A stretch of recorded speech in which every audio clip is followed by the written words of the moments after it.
Okay. So this past weekend, I was sitting at this little bar table at a restaurant. My husband was playing music there, and I had my food, my drink, and I was just cozy and settled into this safe little corner of the bar, dug in. And then the hostess comes over and says to me, "You're going to need to move to the bar until this two top opens up over here." And it just completely threw me for a loop. I already had previously talked to the hostesses when I arrived that I was going to grab the first available table and move to the two top when it became available. And it just seemed like that matter was settled. And so when this hostess came over and was like ordering me to the bar, I just kind of freaked out on the inside. So took a deep breath. I need to take a deep breath right now. I can feel myself like panting.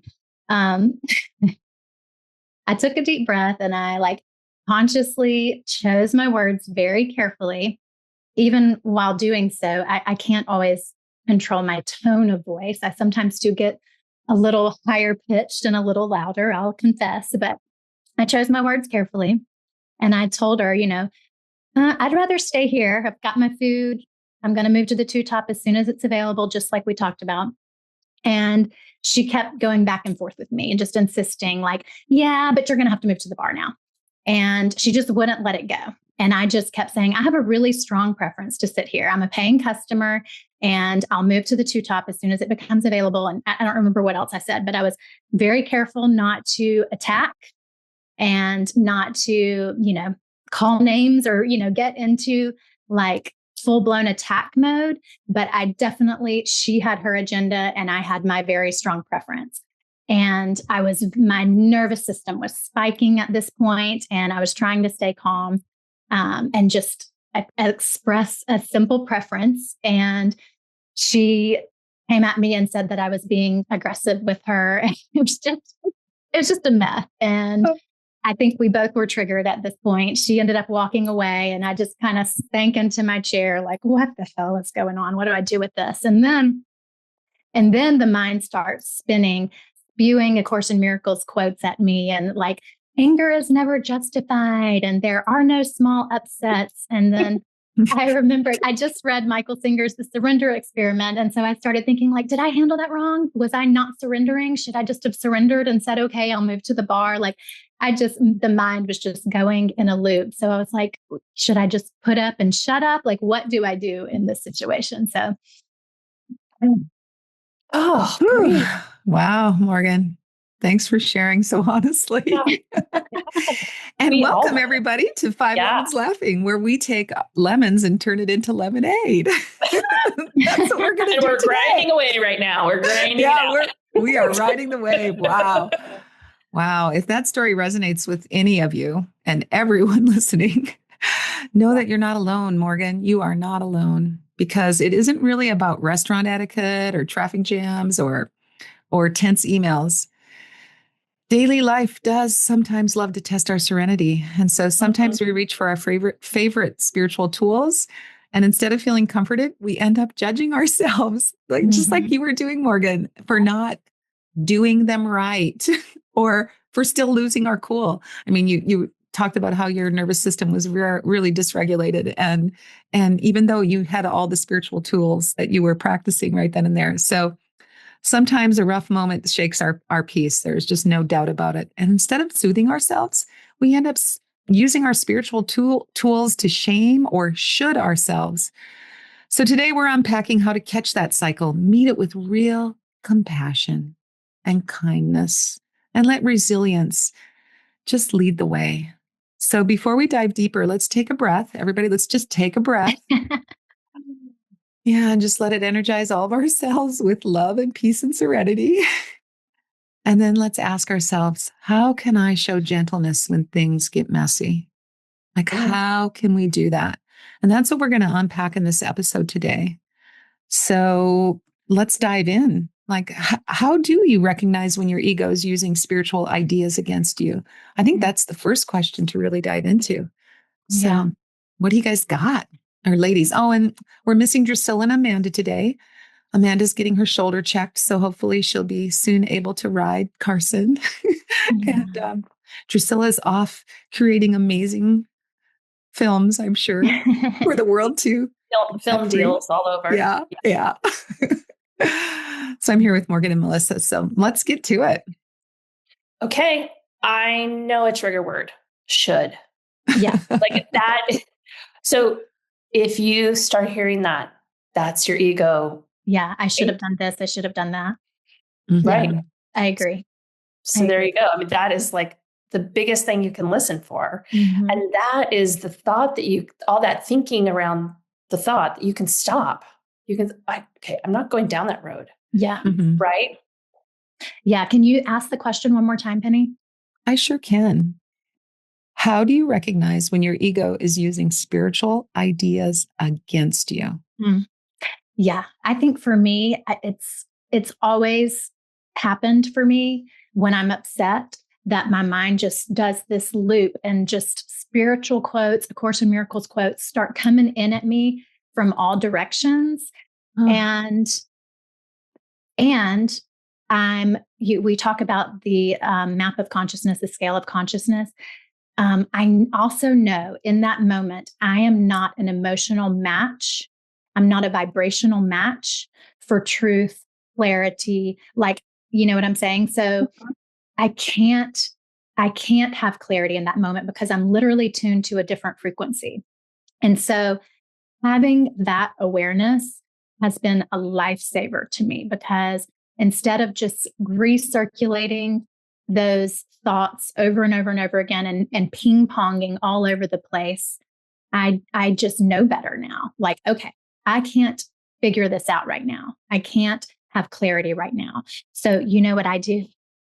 Thank God for ChatGPT. Seriously, it is my pocket spiritual counselor in a moment like this. I literally, do not laugh at me, because I know that it's not a substitute for checking in with the Holy Spirit. But like I said, when I'm not a vibrational match for truth, I can go to ChatGPT. I told ChatGPT the story. I told ChatGPT those quotes that were badgering through my mind, and it gave me clarity. So it really is like my pocket spiritual counselor. So okay, what did it say? Well, it said what it was really helpful. Let me find exactly what it said about the whole anger is never justified thing. It said, oh my goodness, I can't find it. Come back to me. Okay. So I want to know then how you feel when all these thoughts come in your head of all the spiritual quotes that you know, then you're like, okay, I can't go down that road. So this is all reasoning through these things. But what did you end up feeling? Because I know that in the past, I'd probably go straight to shame. Like for me, I'd be like, just situations that I have had like that. And I've acted out. You can actually listen to one on episode, whatever that episode was. But so like I will blurt it all out, or I will retaliate, defend myself, or attack. Mm-hmm. And then I'll have all those thoughts come in.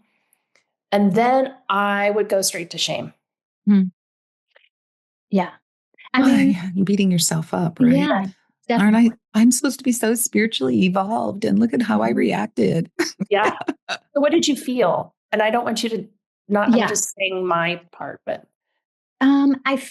let me just go back to that night. I felt, well, in the immediate after like the confrontation, I felt just defeated and confused, but I also felt this righteous indignation. Right. I mean, truly, a simple Google search will tell you that is terrible restaurant etiquette.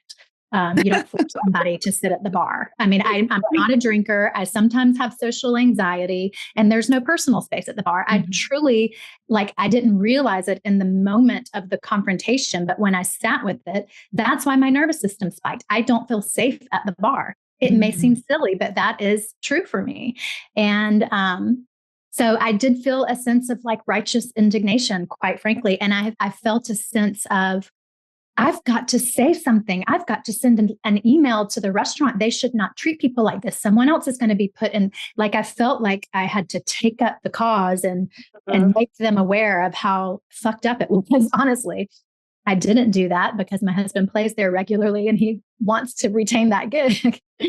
But I really wanted to. And I felt, and I can, as you're asking these questions and I'm reflecting back on that night, I can see how far I've come, because I did go into like a Ho'oponopono forgiveness practice and like blessing that hostess. And like, I realized it wasn't personal between her and I. We were triggering something in each other to be healed, but I didn't have any beef with her. She was just the messenger, and she was just sent to, for me to have a healing or something, you know what I mean? Like, so on some level, I was aware that all of this stuff was taking place and I wasn't harboring resentment towards her. Towards the restaurant, yes, but not towards her. So I don't know. That's kind of a long-winded answer, and I'm not even sure if it directly answered your question, but that was sort of my aftermath experience, emotional experience. Yes. And I found the thing that ChatGPT said that was really helpful. It said, anger is never justified does not mean never have a feeling. It means that the anger is coming from a misperception of threat, not from sin, not from failure. It means that the Holy Spirit is always asking you gently, do you want peace instead of this? Not, you should have been a doormat. You don't need to put up and shut up. That's not surrender. That's self-abandonment. So what does a loving response look like? The loving choice protects your peace and honors her innocence at the same time. So reading that allowed my shoulders to relax and like, okay, I didn't get it wrong. I didn't muck it up. Did you do that right in the restaurant, Morgan? Totally. Yes. Oh my gosh. That's amazing. Wow. And I love ChatGPT for that, because I think it is it's our consciousness and everything that people have been putting into AI, and that it has evolved through our consciousness. So I really think it's a reflection. It's not like the machine giving you answers. You know what I mean? I really do think it's an access point to consciousness. Yeah. I would have done the same thing. Yeah.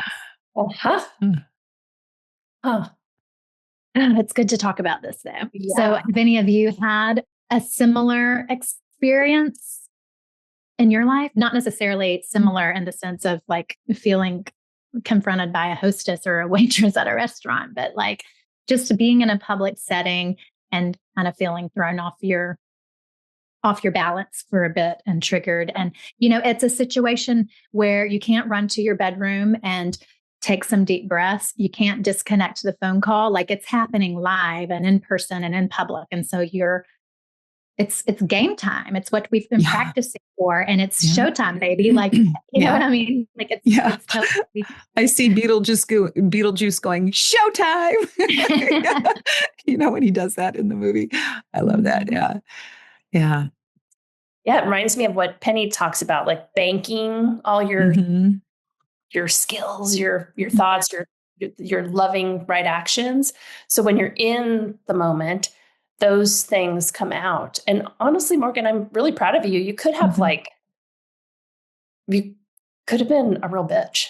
I mean, because really, you're a paying customer and they want to move you, right? I mean, and you also could have been a doormat and then sat up at the bar and been really nervous and not enjoyed seeing your husband play music.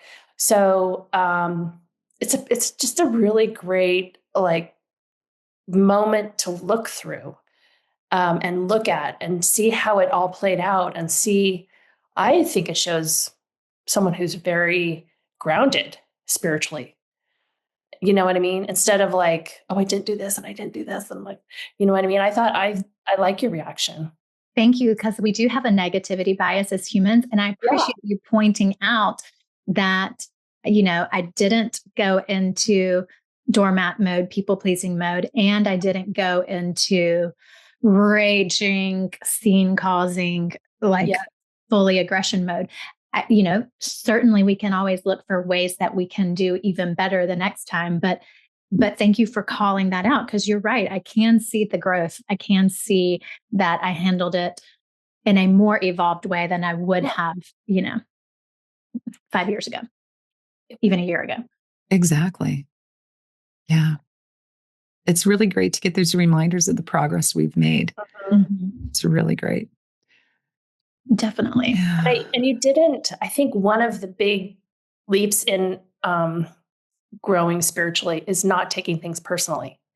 And you said that, I think that was amazing, because again, you could have gone into, why me? Why is she picking on me? Is it this? Is it because of this? And instead, you knew that wasn't what was happening. She's not coming at you. And you didn't go at her. So, well, it's funny that you bring that up, because that brings up another part of the story. So afterwards, my emotional nervous system is, still kind of wonky, and, I think it's calming down, but it's not instantaneous. And so I did finally get moved to the two top. It became available. I moved to the two top, and I sat there for like an hour without anybody servicing me, asking me if I'd like another drink or order any food. And so I had this story going like, okay, I'm being blackballed by the restaurant now. They're all pissed at me. They all think I'm a troublemaker. And then I realized that I am the creator of my reality and my experience. And I was like, nope, fuck that. I'm dropping that story right now. And I flagged down the next waitress that walked by me and asked her, for more water or non-alcoholic beer or whatever it was. And from that point forward, I got treated like a queen. They were very attentive for the rest of the evening. And I got a huge discount on my check. I'm not sure why, maybe because my husband was playing there. I'm not sure, but it was like that whole story in my mind was creating my experience. And all I had to do was say, no, screw that. Not interested in that story. And my whole experience changed instantaneously. So that was another fun layer to the story. I love that you shared that, Morgan, because the Lemonettes, us 5 Lemons Laughing, we've been studying the lessons this year together. And lesson 310, Pam Grout wrote about it in Good We Trust. And lesson 310, let me tell you what the lesson was. In fearlessness and love, I spend today. But anyway, I'm just going to read what she wrote, because it's exactly what you just said. And I just think it'll just bring it home even further. There's a quote from Augustine Burroughs, and it says, "You must never allow something that happened to you to become a morbidly treasured heirloom that you carry, show people, put back in its black velvet pouch, and then tuck back into your jacket where you can keep it close to your heart." And then Pam wrote, "You know that story you tell about yourself that one describes you as dysfunctional or poor or desperately in need of something you don't have now? That story is only true as long as you, A, continue to tell the story, B, continue to believe the story, and C, continue to live that story." So lesson 310 suggests writing a whole different stage play, one of thankfulness, joy, and unbridled fearlessness. And so you did that, Morgan. I love it. You changed your story. That is so amazing that you did it so quickly, like within an hour. You decided, no, this is not what I want. I want to have my water and I want to have peace, right? Yeah. I want to enjoy this time here. I don't want to be thinking I'm being blackballed by some restaurant. That's really an amazing part of this story, is how quickly you turned it around. Yeah. Yeah. And I think it does. It works if you work it. I think that also that sometimes we use justification to keep ourselves in that story and to keep, so it's what you just read, Penny, like to keep that story that we've made up alive and in our pocket, like you justify your behavior. And I'm really like in my head in the last couple of weeks, trying to figure out, like, it's very hard not to justify. It's very hard to say, even down to the fact of, but I need to eat food, but I'm a paying customer, but my husband's playing there, but, all the buts. Well, it's like you special case yourself, right? Yeah. We can. Yeah. Yes. Mm-hmm. But we're And then only we're doing looking it for ourselves. Yeah. And then we're looking for evidence of that story. Yes. So you started to look for evidence about being blackballed, and then you shifted it up and you said, no, I want evidence that life is good, that life wants me to be at peace. Yeah. Yeah. And moved into the higher timeline. Mm-hmm. Better timeline. That's awesome. Yeah. And it was fun to see like kind of the instant gratification of that simple shift in consciousness. I feel like sometimes it doesn't seem to work so instantaneously, like we don't see the evidence so quickly, but in that case I did, and that was rewarding. Just breathe that in, everybody. The rewards of doing the work, right? Yeah. Yeah, staying in your loving heart, or getting back to your loving heart as quickly as you could. Yeah. So, and we might have touched on this already, but when you find yourself in a situation like that, when you're triggered by someone or something in a public setting, what do you do to soothe yourself in that situation, bring yourself back to regulation and calm and peace and clarity? Or do you just say, fuck it, I'll just deal with this when I'm in my little altar space, quiet space at home, and just, I mean, how do you do it? What works for you? Well, I really like what you said about not taking things personally. Like, this is just life happening. And if we don't make a story about it and then hold on to the story. So I would say that would be one of my first things that I would do for myself. This isn't about me. This isn't about, that's how I would start to soothe myself. Like, let's get out of, like, the world revolves around Melissa and it's all happening to Melissa. So get out of that first. That would be my first way. Penny, do you have a?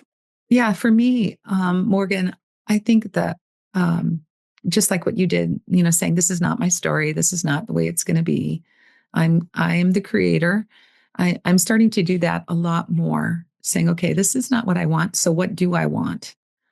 And then answering that question with my next action. And that always helps me. And I also, it's important just to soothe ourselves too, with like a loving kindness, some compassion, and say, honey, you did nothing wrong. Right. There's nothing wrong here. Everything is okay. I say that to myself a lot too nowadays. Everything is okay. I love that. Okay. Yeah. And that reminds me, that brings up another question that I'd like to ask, because, as we're reflecting back on this, while it may not have been perfect, I can see that I responded in that situation pretty okay, pretty spiritually grounded. There may be some things I could have done better, but for the most part, I'm happy with how I navigated that situation. But that's not always the case. Sometimes we feel like we get it wrong. Sometimes we go into attack. We feel attacked. There's name calling, and we're not so happy with the way we handled the situation. So how do you bring yourself back to peace when you maybe didn't handle it the way that you wish you would have? When you lost it? Yeah. Well, Melissa, maybe you can reflect back on that biatch that took your peace. And, I was going to say, I do that. I mean, I still do it. I try not to, but I will lose my peace in the moment. And I usually find myself coming back home, thinking it through, and reminding myself that I don't want to do that again. Like, okay, this is what happened. This is how it felt. This is how I got like out of control and let go of my peace and taking responsibility for maintaining my peace. And it felt really gross, and I don't want to feel that way anymore. And so I will like lock it in my mind. I can do this differently next time. Yeah. It's beautiful. Yeah, sometimes for me too, I start saying the serenity prayer to myself because I can't change this person that is I change up the serenity prayer and I say, God, grant me the serenity to accept the things I cannot change, the people, places, things, and situations, the courage to change the things I can, which is only me. That's all I have control over, is just this little beautiful human right here. And then the wisdom to know the difference. Now, like for you, Morgan, like when to stand up or when to sit down, when to speak up or when to shut up, when to stay or when to walk away. And so that's how I have altered the serenity prayer for me. And that helps too. I don't always remember it, but it's powerful. And what I really saw, Morgan, too, is that you stood in your power. You did not let this woman take your power away. When the interaction was happening, you might have, what to say, like melted into your powerlessness afterwards, but you also brought yourself back very quickly. And so, yeah, I don't know if that made sense, but that's it. Yeah. But yeah. Yeah, there was a wobble, but it wasn't like my whole foundation broke.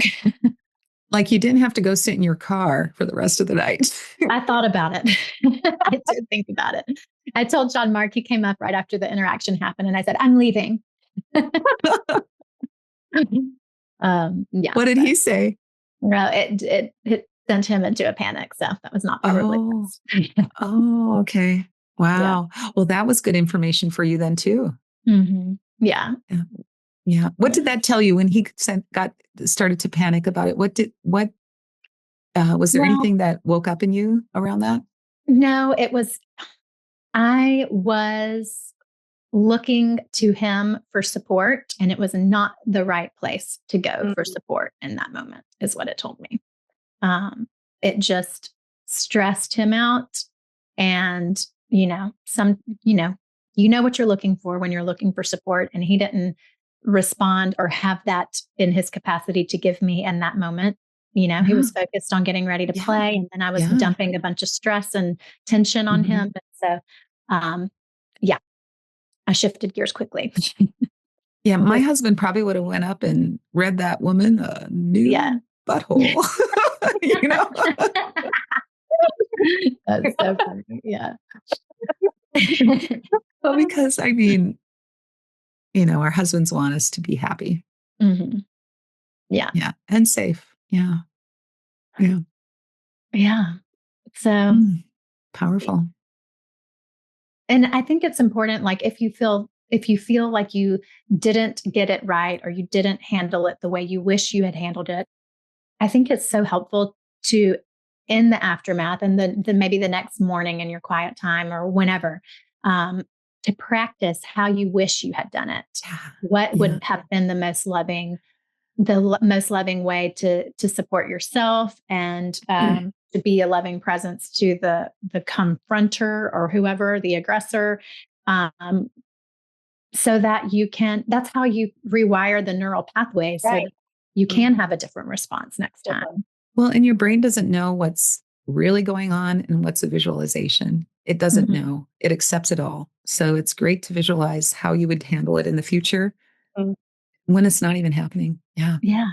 Exactly. And I always give this quote, but I love Gary Renard says in Disappearance of the Universe, at some point, the only difference between like ascended masters and us regular folk is the speed in which they've learned to forgive themselves and move on.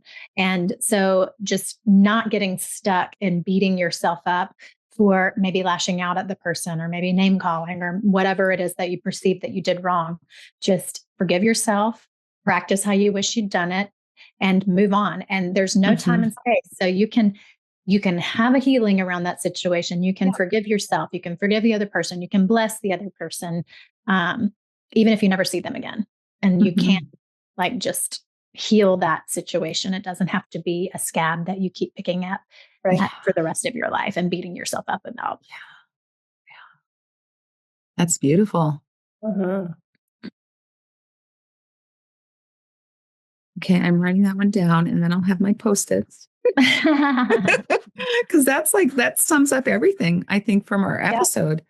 It's that was so beautiful. I just have is any final comments from anybody around this? Do you feel like we're complete?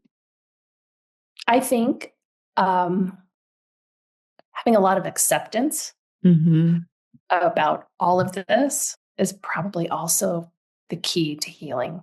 Accept that it happened, accept that it's reality, accept that this is how it went down, accept that all these thoughts, spiritual thoughts came into your head, accept what came next, and just keep accepting it. And also we were doing a Course in Miracles lesson about going inside and working inside. And that's where the healing is. So, but it starts with just accepting what happened and accepting yourself for going through it and what your response was. And more healing will come out of it. But yeah, I agree. And the only last thing I want to add is that, so I still felt a strong self-righteousness and wanting to, now that I had more clarity about what was wrong, quote unquote, with the way the restaurant handled it and why I was so triggered by it, I still had a strong sense of like wanting to reach out to the restaurant and let them know how messed up their policy was and how wronged I had felt. And it just felt like a duty. That was the night I was thinking, like, I'm going to send them an email tomorrow. And I did the whole wait 24 hours and see if you still feel like doing it the next day. Let your nervous system settle.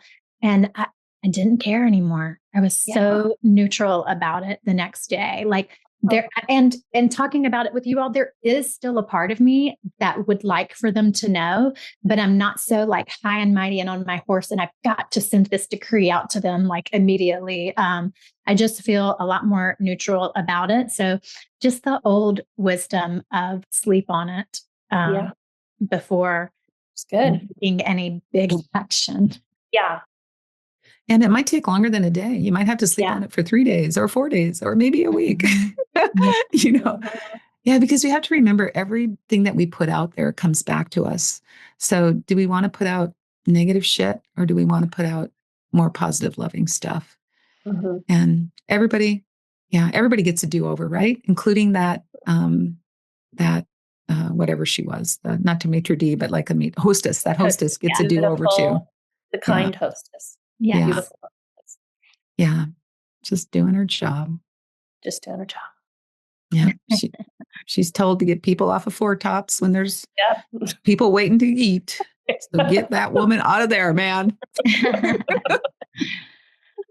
Yeah.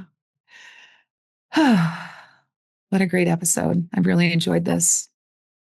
Just remember, if you hear should coming out of your mouth, it's probably your ego talking to you when you're in these tense situations, when you feel like things are not good. And always remember that the Holy Spirit is always asking you, do you want peace instead of this? Do you want peace instead of this? I don't know. I vote for peace. And don't take anything personally. And then to sum up the whole episode, it's all about acceptance, forgive yourself, practice a new way, move on, and then get back the hell out there, right? We can't stay isolated, right? We have to stay living life.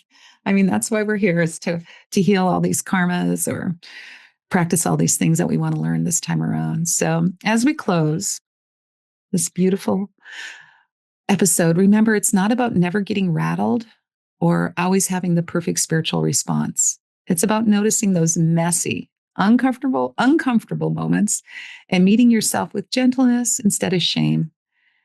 True resilience grows when you let your humanity have a seat at the table. And I saw you do that, Morgan. It was so beautiful. When you chose kindness over self-criticism, even after you've stumbled.